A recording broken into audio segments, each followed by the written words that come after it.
자, 여러분이 없는 학교는 이렇게 텅 폈습니다. 안녕하세요. 자, 방학 잘 지내고 계세요?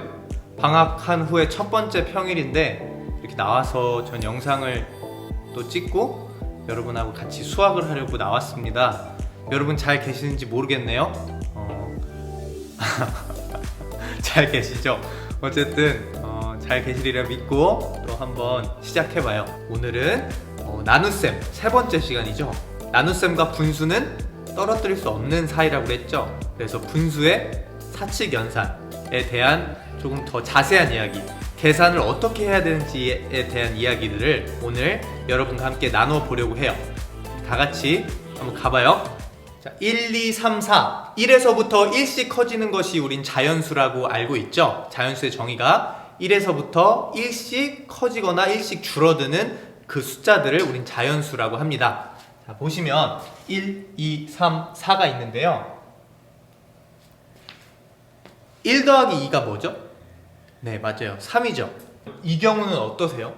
여러분, 앞에서 한 1 더하기 2, 3 더하기 4처럼 2분의 1 더하기 3분의 1이 빨리 계산이 되시나요? 아마 자연수의 덧셈 뺄셈보다는 분수의 덧셈 뺄셈이 더 어려우실 거예요. 아마 다 빠르게 확 와닿지 않는 느낌이 들 거예요. 대체 왜 그럴까요? 왜 자연수의 더하기 빼기는 쉽게 계산이 되지만 분수의 더하기 빼기는 왜 더 어려운 걸까요? 1하고 2, 1씩 커지죠? 2하고 3도 1씩 커지죠? 3하고 4도 1씩 커집니다. 자연수의 정의에 의해서 자연수는 1씩 커지고 1씩 줄어듭니다. 우리는 이걸 이제부터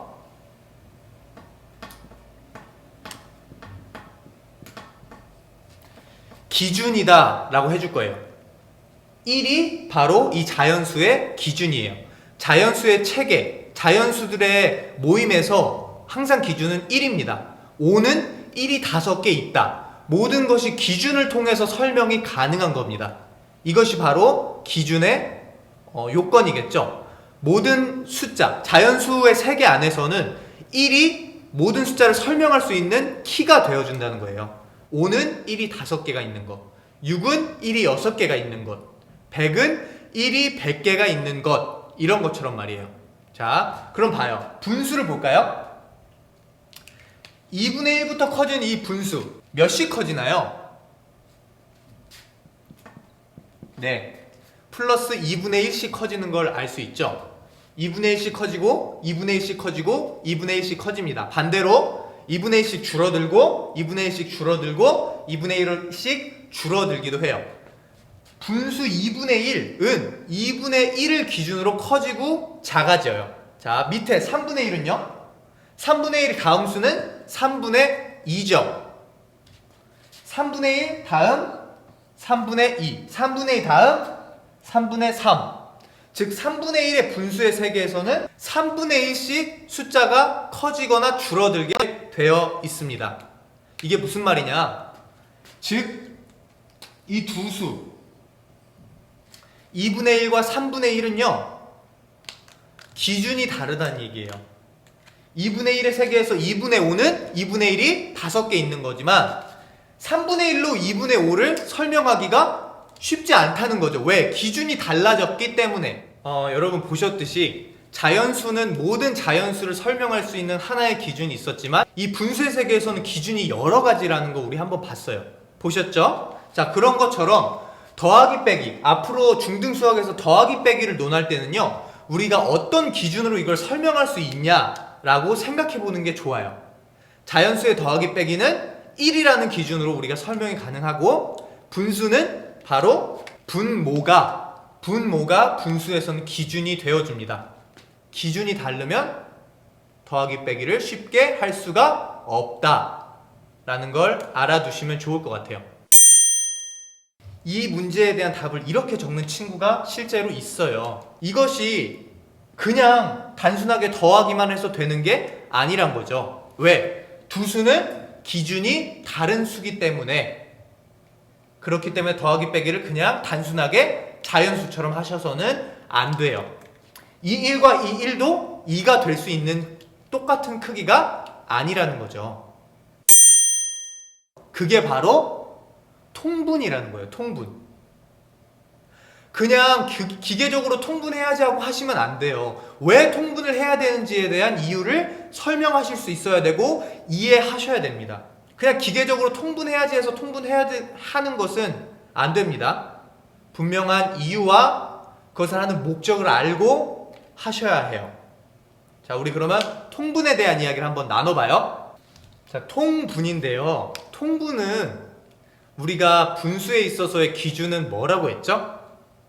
기준이 똑같아야 덧셈 뺄셈을 할 수 있는데 기준이 뭐죠? 네, 분모예요.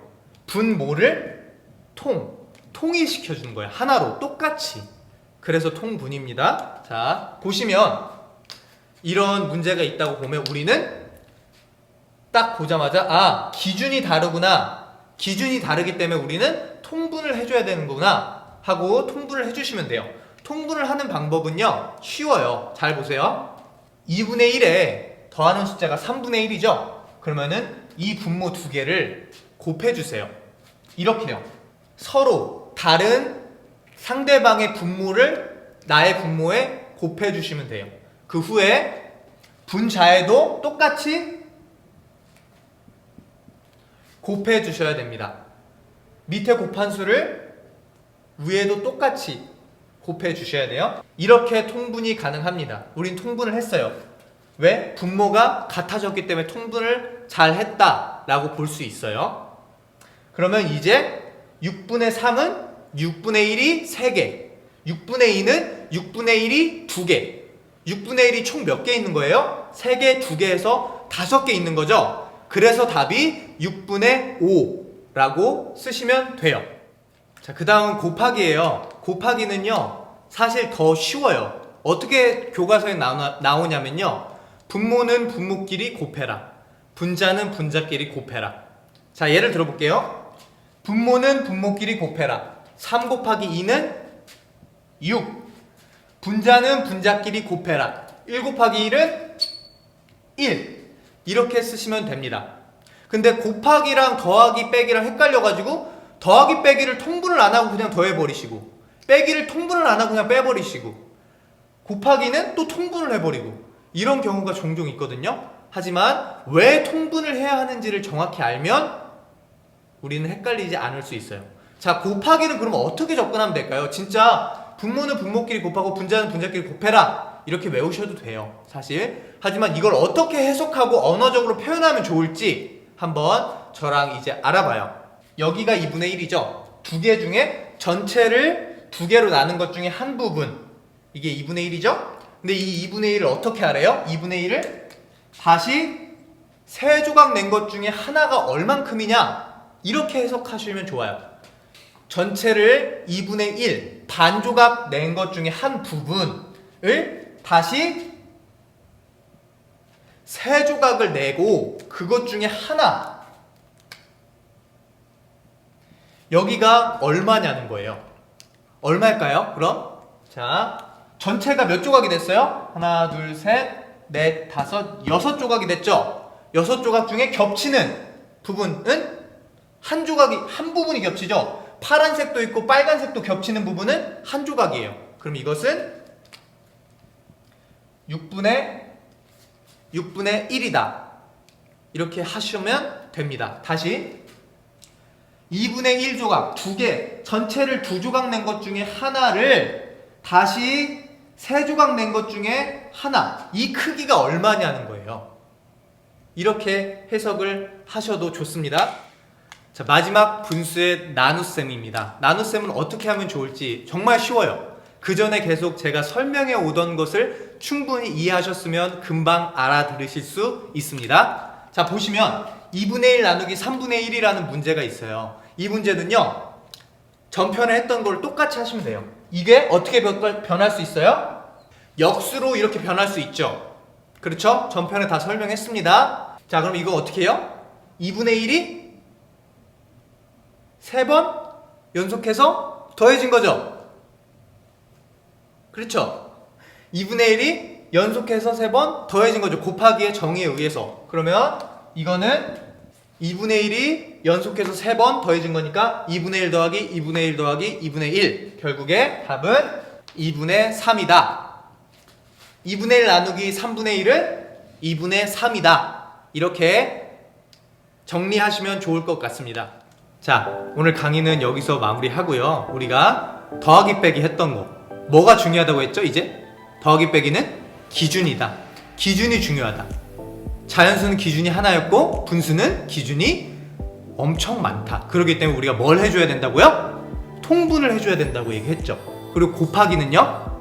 곱하기는 분모는 분모끼리, 분자는 분자끼리 곱하기를 해주는데 이것이 왜 그렇고 어떻게 자신만의 언어로 설명할 수 있을지에 대한 부분 고민하셔야 됩니다. 그 다음 나눗셈은요? 나눗셈이 가장 쉬웠죠. 전편에도 계속 이야기했듯이 나눗셈은 역수로 바뀔 수 있고 역수는 곱하기의 의미로 인해서 우리가 다시 한 번 더 풀어서 이것을 해결할 수 있었습니다. 여러분 잘 들으셨죠? 잘 정리하시고 문제도 많이 풀어보세요. 그리고 우리 만나서 또 이런저런 얘기 함께 나누면 좋겠습니다. 자, 그러면 안녕! 빵!